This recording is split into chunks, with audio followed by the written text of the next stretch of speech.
जय माँ भगवती। हम मुन्नी झा आइ हन एकटा बहुत सुंदर भगवती के गीत सुनाबेला। आओ सुनै छी ई भगवती के गीत।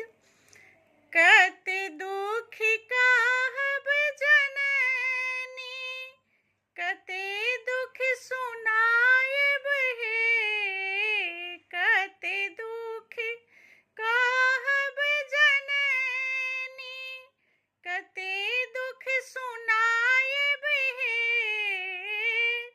जानी नाई जप तप, जानी नाई जप तप, की कही